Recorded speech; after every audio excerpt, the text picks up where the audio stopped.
الصلاة الأذان. قال النبي صلى الله عليه وسلم إذا سمعتم المؤذن فقولوا مثل ما يقول ثم صلوا عليه. قال النبي صلى الله عليه وسلم من قال حين يسمع المؤذن أشهد أن لا إله إلا الله وحده لا شريك له وأن محمدا عبده ورسوله رضيت بالله ربا وبمحمد رسولا وبالإسلام دينا غفر له ذنبه.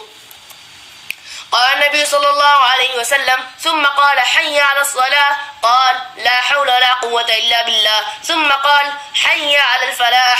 قال لا حول ولا قوة إلا بالله. قال النبي صلى الله عليه وسلم من قال حين يسمع النداء اللهم رب هذه الدعوة التامة والصلاة القائمة آت محمدا الوسيلة والفضيلة وبعثه مقاما محمودا الذي وعدته حلت له شفاعتي يوم القيامة. یہاں پر اب نماز کا ذکر شروع کیا. اس سے پہلے طہارت کا جو معاملہ تھا اس کو بیان کیا. اب جو ہے صلاۃ کا معاملہ بیان کر رہے ہیں نماز کا. اس میں سب سے پہلے اذان کا ذکر کیا ہے کہ اللہ کے رسول صلی اللہ علیہ وسلم نے فرمایا کہ جب تم مؤذن کو سنو اذان دیتے ہوئے تو ویسے ہی کہو جیسے مؤذن کہتا ہے اور پھر میرے اوپر جو ہے وہ صلاۃ بھیجو، میرے اوپر درود بھیجو.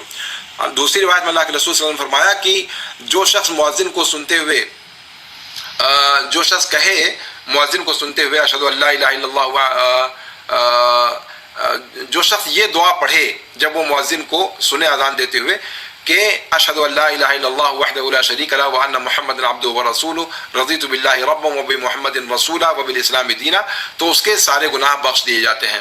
اور یہ ہے اس کا ترجمہ کیا ہے کہ میں گواہی دیتا ہوں کہ اللہ کے علاوہ کوئی معبود نہیں، اس کا کوئی شریک نہیں، اور محمد صلی اللہ علیہ وسلم اس کے بندے اس کے رسول ہیں.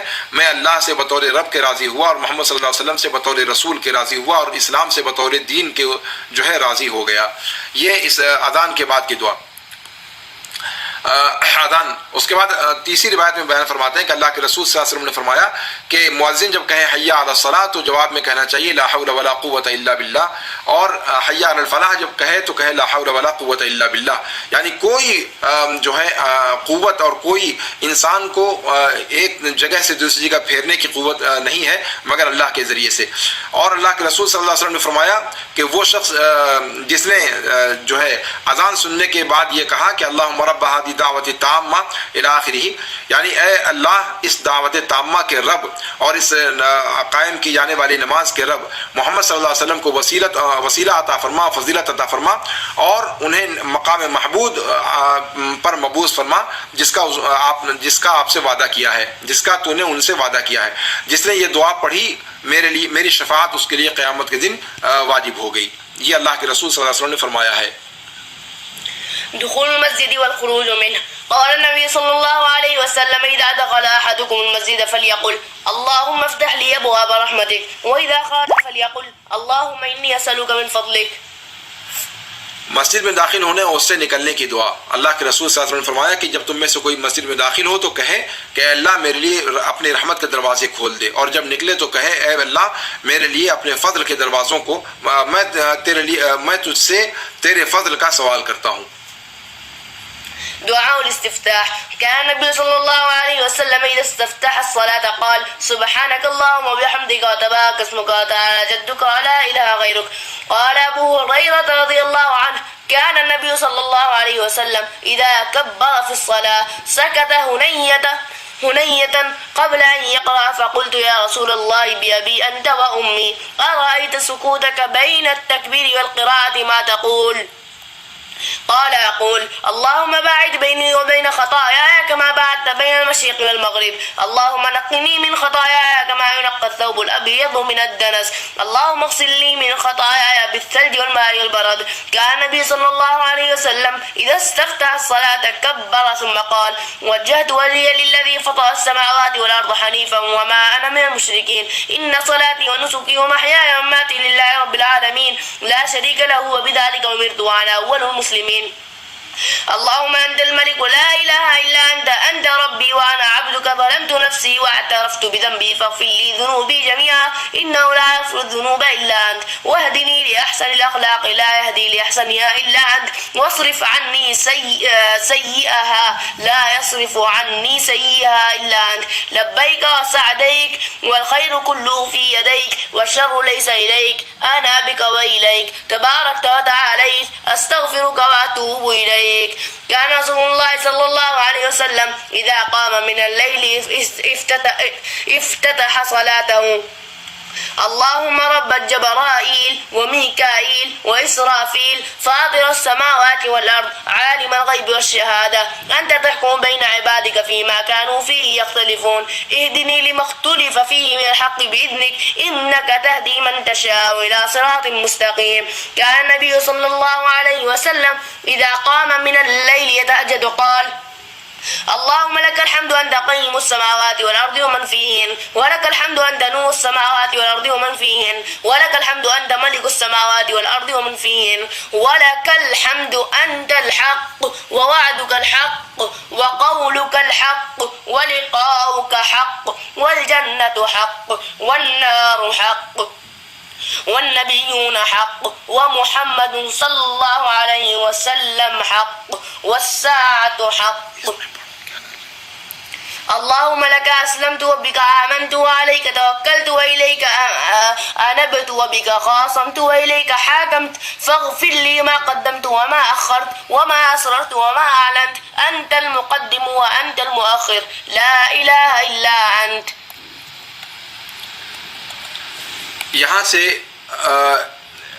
نماز کے شروع میں دعائے ثنا کے طور پر جو چیزیں پڑھی جاتی ہیں مختلف دعاؤں کا تذکرہ انہوں نے کیا ہے. ان میں سے کوئی بھی دعا پڑھ لی جائے کوئی حرج کی بات نہیں ہے. پہلی دعا ذکر کی کہ اللہ کے رسول صلی اللہ علیہ وسلم جب نماز شروع کرتے تھے تو کہتے تھے سبحانک اللہم، یعنی جو مشہور دعا عمر بن خطاب رضی اللہ تعالیٰ عنہ سے مروی ہے. دوسری روایت میں ہے کہ ابو ہریرہ رضی اللہ تعالیٰ عنہ کی روایت ہے کہ اللہ کے رسول صلی اللہ علیہ وسلم جب نماز میں تکبیر کہتے تھے تھوڑی دیر خاموش رہتے تھے پڑھنے سے پہلے. تو میں نے کہا کہ اللہ کے رسول میرے ماں اور باپ آپ پر قربان ہوں، ارائیت سکوتک بین تکبیر، کہ کیا آپ نے خیال کیا کہ آپ تکبیر اور قرات کے درمیان خاموش رہتے ہیں، اس میں کیا فرماتے ہیں آپ؟ تو آپ صلی اللہ علیہ وسلم نے فرمایا کہ میں کہتا ہوں اللہم باعد بینی و بین خطایا، جو مشہور دعا ہے. تیسری دعا ہے کہ آپ صلی اللہ علیہ وسلم جب نماز شروع کرتے تو تکبیر کہتے اور پھر پڑھتے وجہت وجہی الذی فطر السماوات والارض. یہ الگ الگ دعائیں ہیں اور لمبی دعائیں ہیں، ان کا ترجمہ جو ہے کرنے کی ضرورت نہیں میرے خیال سے، اس لیے کہ کتاب ہمیں ختم کرنی ہے اور اگر سب کا ترجمہ میں کرتا جاؤں گا تو پھر وقت زیادہ ہو جائے گا. اسی طرح سے چوتھی دعا ہے کہ جب اللہ کے رسول صلی اللہ علیہ وسلم قیام اللیل کے لیے کھڑے ہوتے تھے رات کی نماز پڑھنے کے لیے تو اپنی نماز کو شروع کرتے تھے اللہم رب جبرائیل و میکائیل و اسرافیل سے لے کر کے جو دعا ہے اس کو پڑھا کرتے تھے آپ. یعنی یہ قیام اللیل کے لیے خاص طور پہ جو ہے ذکر کی گئی ہیں اور اللہ باعث بینی والی بھی جو ہے عام طور سے ذکر کی گئی ہیں اسی حوالے سے.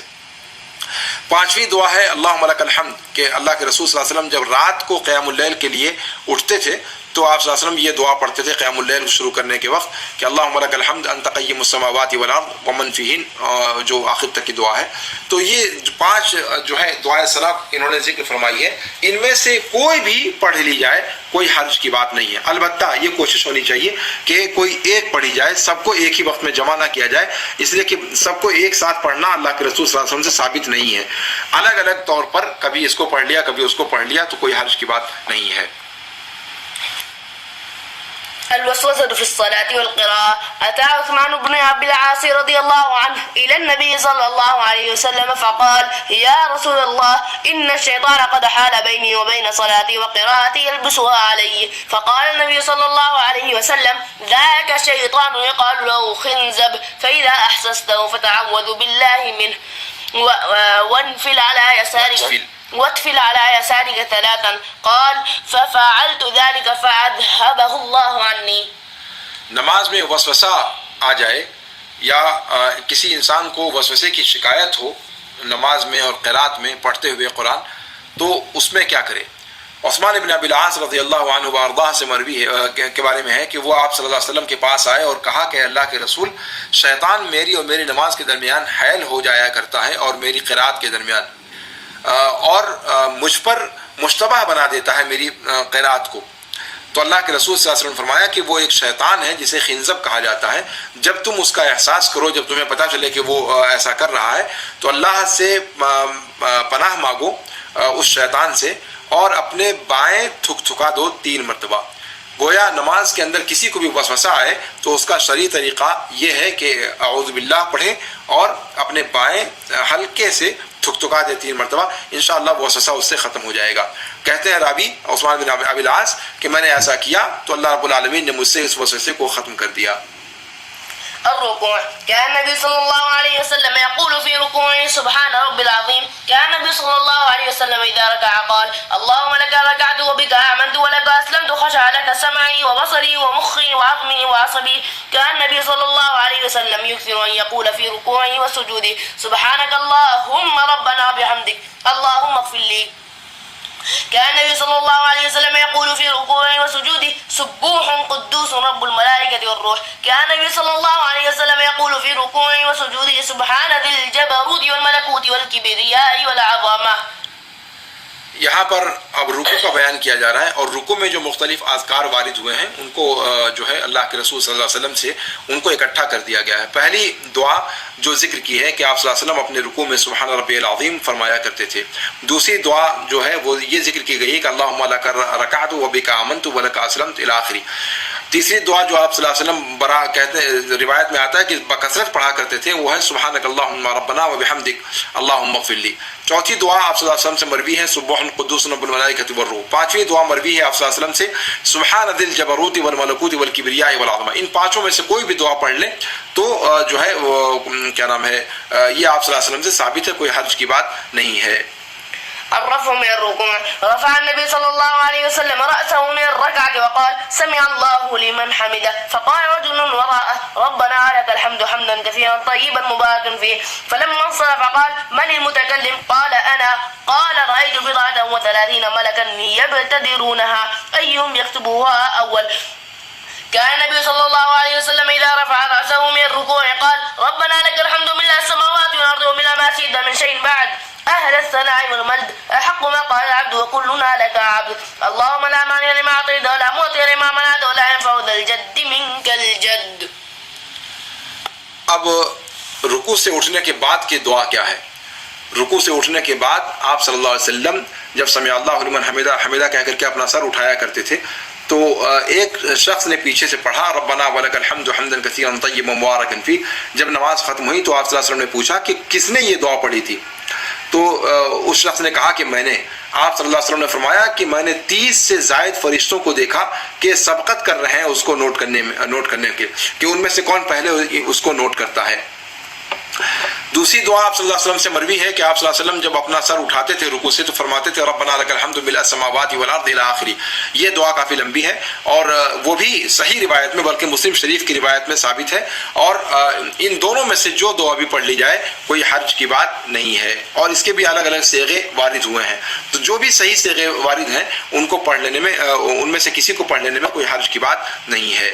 البتہ یہاں پر یہ خیال کرنا چاہیے کہ رکوع کے بعد جب آپ دیکھ رہے ہیں دوسری دعا کتنی لمبی ہے، ربنا لک الحمد سے لے کر کے ذل جد منک الجد تک، اس سے یہ چیز سمجھ میں آتی ہے کہ انسان اگر یہ لمبی والی دعا نہ بھی پڑھ سکے تو کم از کم رکوع کے بعد اتنا لمبا قیام تو ضرور کرے کہ کوئی پڑھنے والا اگر یہ دعا پڑھنا چاہے تو اس میں پڑھ لے۔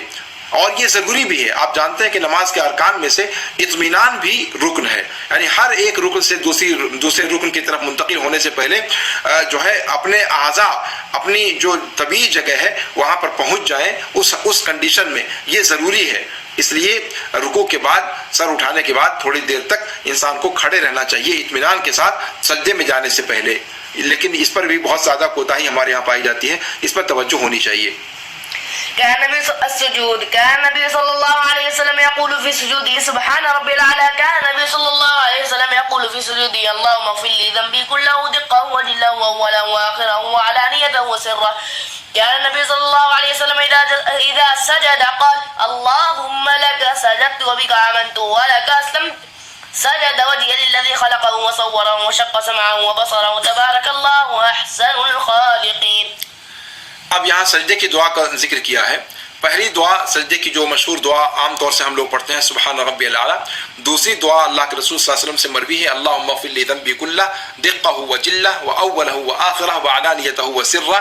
یہ دعا بھی صحیح روایت ہے، مسلم شریف کی روایت ہے، اس کو بھی پڑھا جا سکتا ہے۔ تیسری دعا ہے آپ صلی اللہ علیہ وسلم جب سجدہ کرتے تھے تو کہتے تھے اللہم لک سجدت وبک آمنت الی آخری، اور یہ دعا بھی مسلم شریف کی روایت میں ثابت ہے۔ تو ان تینوں دعاؤں میں سے جس کو بھی پڑھ لیا جائے کوئی حرج کی بات نہیں ہے۔ التشهد. قال النبي صلى الله عليه وسلم قولوا التحيات لله والصلوات والطيبات والسلام عليك أيها النبي ورحمة الله وبركاته والسلام علينا وعلى عباد الله الصالحين أشهد أن لا إله إلا الله وأشهد أن محمدا عبده ورسوله. قال النبي صلى الله عليه وسلم قولوا اللهم صل على محمد وعلى آل محمد كما صليت على إبراهيم وعلى آل إبراهيم إنك حميد مجيد. اللهم بارك على محمد وعلى آل محمد كما باركت على إبراهيم وعلى آل إبراهيم إنك حميد مجيد. تشہد کے اندر آپ صلی اللہ علیہ وسلم سے التحیات جو ہم پڑھتے ہیں مشہور دعا وہ جو ہے ثابت ہے. یہ بھی ایک مسئلہ ہے کہ ذکر اور دعا پر بھی کچھ گفتگو مجھے کرنی تھی، لیکن چونکہ کتاب ختم کرنی ہے.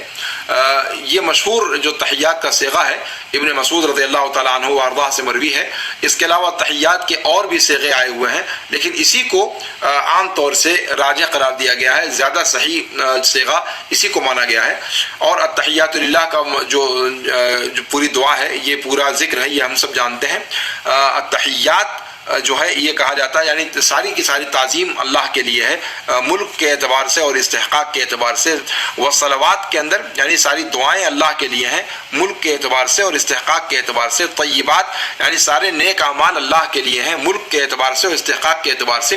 اس کے بعد آپ صلی اللہ علیہ وسلم پر سلام بھیجا جاتا ہے اور اپنے اوپر بھی اور اپنے اللہ کے نیک بندوں پر بھی، اور پھر آخر میں کہتے ہیں کہ اللہ رب العالمین کے علاوہ کوئی معبود نہیں اور محمد صلی اللہ علیہ وسلم کے علاوہ کوئی محمد صلی اللہ علیہ وسلم اللہ کے بندے اور اس کے رسول ہیں. اس بات کی شہادت دی جاتی ہے.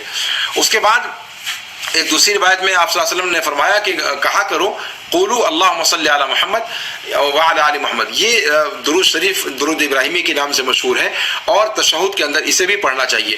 ہمارے یہاں پہلے تشہد میں التحیات پر اکتفا کیا جاتا ہے، جبکہ امام شافعی رحمہ اللہ وغیرہ کا واضح طور پر کہنا ہے کہ اللہ رب العالمین نے قرآن کریم کے اندر صلاۃ اور سلام کا ذکر ایک ساتھ کیا ہے. قرآن میں اللہ نے فرمایا یا ایھا الذین آمنوا صلوا علیہ وسلموا تسلیما. تو صلاۃ اور سلام کے صیغوں کو الگ الگ کرنا یہ درست نہیں ہے، مناسب نہیں ہے. اس لیے امام شافعی رحمہ اللہ جو کہتے ہیں وہ کا جو قول ہے وہ یہ کہ التحیات کے ساتھ ساتھ پہلے تشہد میں بھی درود شریف پڑھنا چاہیے اور یہی زیادہ قرین دلیل بھی ہے. تو اس کا ہمیں جو ہے لحاظ رکھنا چاہیے. الدعاء قبل السلام. قال النبي صلى الله عليه وسلم إذا تشهد أحدكم فليستعذ بالله من أربع يقول اللهم إني أعوذ بك من عذاب جهنم ومن عذاب القبر ومن فتنة المحيا والممات ومن شر فتنة المسيح الدجال. كان النبي صلى الله عليه وسلم يتعوذ دبر الصلاة اللهم إني أعوذ بك من الجبن وأعوذ بك أن أرد إلى أرذل العمر وأعوذ بك من فتنة الدنيا وأعوذ بك من عذاب القبر.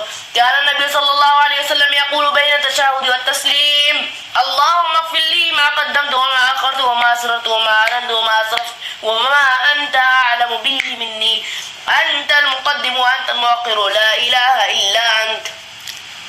اب یہ دعا جو ہے یہ قبل السلام پڑھنے کی دعائیں ہیں.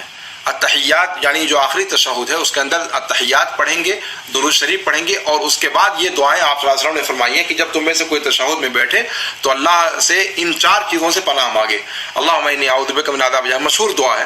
اور اس کے بعد دوسری جو دعا ہے کہ اس میں آپ صلی اللہ علیہ وسلم کے بارے میں آیا کہ آپ صلی اللہ علیہ وسلم نماز کے آخری حصے میں پناہ مانگتے تھے. اللہم انی اعوذ بک من الجبن واعوذ بک من اعوذ بک ان ارد الی ارذل العمر الی آخری. یہاں پر دبر الصلاۃ کا ذکر آیا ہے. یہی سے امام ابن قیم رحمہ اللہ نے استدلال کیا ہے کہ اور جو نماز کے بعد ہمارے ہاں آپ جانتے ہیں کہ بعض جگہوں پر فرض نماز کے بعد اکٹھا دعا کرنے کا جو ایک رواج چلتا تھا، امام دعا کرتا تھا اور سارے کے سارے لوگ آمین کہتے تھے، اور وہ دلیل پکڑتے تھے اس طرح کی روایتوں سے کہ دوبرے صلاۃ میں جو ہے دعا کا ذکر آیا ہے. تو دوبرے صلاۃ میں جہاں جہاں بھی ذکر آیا ہے دعا کرنے کا، دوبرے صلاۃ سے مراد یہ ہے کہ سلام کرنے سے پہلے، تشہد اور درود شریف کے بعد اور سلام کرنے سے پہلے دبر الصلاۃ اس کو کہا جاتا ہے. تو اس کے اندر جو آپ صلی اللہ علیہ وسلم سے مروی ہے کہ یہ سب دعائیں پڑھنی چاہیے، اور اس کی دلیل یہاں بھی آپ دیکھ رہے ہیں کہ یہ قبل السلام کا باب ہی اس پر قائم کیا ہے شیخ عبد المحسن القاسم حفظہ اللہ نے، اور یہی جو ہے اس روایت کا جو ہے مساق ہے. تیسری جو دعا ہے کہ آپ صلی اللہ علیہ وسلم تشہد اور سلام کے درمیان پڑھتے تھے اللہم اغفر لی ما قدمت وما اخرت وما اسررت وما اعلنت، اور یہ روایت بھی صحیح ہے، بخاری کی روایت ہے، اور ان دعاؤں کو ہمیں سلام سے پہلے پڑھنا چاہیے تشہد اور درود کے بعد۔ الأذكار بعد السلام. كان النبي صلى الله عليه وسلم إذا انصرف من صلاته استغفر ثلاثا وقال اللهم أنت السلام ومنك السلام تبارك إلى الجلال والإكرام. كان النبي صلى الله عليه وسلم إذا فرغ من الصلاة وسلم قال لا إله إلا الله وحده لا شريك له له الملك وله الحمد وهو على كل شيء قدير. اللهم لا مانع لما أعطيت ولا معطي لما منعت ولا ينفع ذا الجد منك الجد. كان النبي صلى الله عليه وسلم يقول في دبر كل صلاة حين يسلم لا إله إلا الله وحده لا شريك له له الملك وله الحمد وهو على كل شيء قدير لا حول ولا قوة إلا بالله لا إله إلا الله ولا نعبد إلا إياه له النعمة وله الفضل وله الثناء الحسن لا إله إلا الله مخلصين له الدين ولو كره الكافرون. قال النبي صلى الله عليه وسلم يا معاذ لا تدعن في دبر كل صلاة تقول اللهم أعني على ذكرك وشكرك وحسن عبادتك. قال النبي صلى الله عليه وسلم من سبح الله في دبر كل صلاة 33 وحمد الله 33 وكبر الله 33 فتلك 99 وقال تمام 100 لا إله إلا الله وحده لا شريك له له الملك وله الحمد وهو على كل شيء قدير. غفرت خطاياه وإن كان مثل الزبد البحر. قال النبي صلى الله عليه وسلم من قرأ آية الكرسي في دبر كل صلاة مكتوبة لم يمنعه من دخول الجنة إلا يموت. عن عقبة بن عامر رضي الله عنه قال أمرني رسول الله صلى الله عليه وسلم أن أقرأ بالمعوذات دبر كل صلاة. یہاں پر سلام کے بعد جو اذکار پڑھے جاتے ہیں ان کا تذکرہ کیا ہے امام شیخ عبد المحسن القاسم نے کہ اللہ کے رسول صلی اللہ علیہ وسلم جب اپنی نماز سے فارغ ہوتے تھے 3 بار استغفر اللہ پڑھتے تھے، اس کے بعد اللہم انت السلام ومنک السلام پڑھتے تھے، اس کے بعد جو ہے آگے لا الہ الا اللہ وحدہ لا شریک لہ جو دعائیں ہم عام طور سے پڑھتے ہیں اللہم لا مانع وغیرہ، اور اس کے بعد آپ صلی اللہ علیہ وسلم تیسری دعا ہے کہ آپ صلی اللہ علیہ وسلم نماز کے بعد پڑھتے تھے لا الہ الا اللہ وحدہ لا شریک لہ لہ الملک ولہ الحمد اور وَلَوْ كَرِهَ الْكَافِرُونَ تک. چوتھا ذکر جو کیا نام ہے سلام کے بعد ہے کہ آپ صلی اللہ علیہ وسلم نے فرمایا کہ اے معاذ ہر نماز کے بعد فارغ ہونے کے بعد، یہاں دیکھیے دبر کل صلاۃ یہاں پر کہا گیا ہے سلام کے بعد کے لیے، یعنی دبر کا لفظ یہ نماز کے آخری حصے کو بھی کہا جاتا ہے اور نماز کے بعد کو بھی اس کو کہا جاتا ہے. اللہم اعنی علی ذکرک و شکرک و حسن عبادتک. یہاں سلام کے بعد انہوں نے ذکر کیا ہے، لیکن ابن قیم وغیرہ نے اس کو سلام سے پہلے پر رکھا ہے.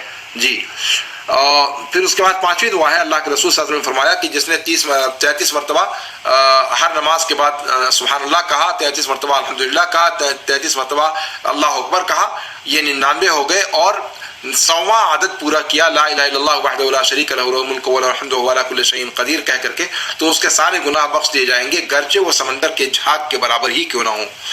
6ٹھی دعا آپ صلی اللہ علیہ وسلم سے مروی ہے کہ یا ذکر مروی ہے کہ جس نے آیت الکرسی کو ہر فرض نماز کے بعد پڑھ لیا تو جنت میں داخل ہونے سے کوئی چیز اس کو نہیں روکے گی سوائے اس کے کہ وہ مر جائے، یعنی اس کی موت آ جائے، موت کے علاوہ کوئی اور چیز اس کو مانے نہیں ہوگی. عقبہ ابن عامر رضی اللہ عنہ سے مروی ہے کہ اللہ کے رسول صلی اللہ علیہ وسلم نے مجھے حکم دیا کہ میں ہر نماز کے بعد معوذات پڑھ لیا کروں، یعنی قل اعوذ برب الفلق قل اعوذ برب الناس. دعاء القنوت.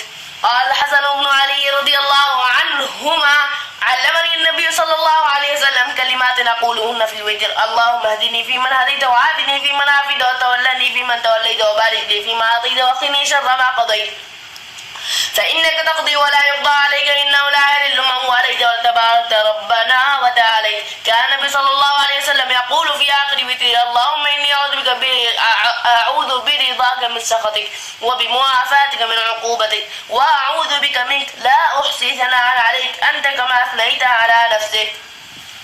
دعا القنوت میں حسن بن علی رضی اللہ عنہ وارضاہ سے جو دعا مروی ہے مشہور دعا ہے کہ آپ صلی اللہ علیہ وسلم نے ان کو سکھلایا تھا یہ کلمات کہ وتر میں پڑھا کریں اللہم اہدنی فیمن ہدیت، یہ مشہور دعا ہے، اس کو پڑھنا چاہیے.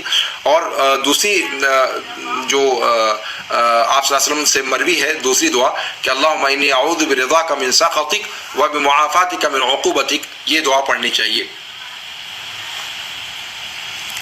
إذا سلم من الوتر كان النبي صلى الله عليه وسلم إذا سلم من الوتر قال سبحان الملك القدوس ثلاثا ويرفع صوته بالثالثة.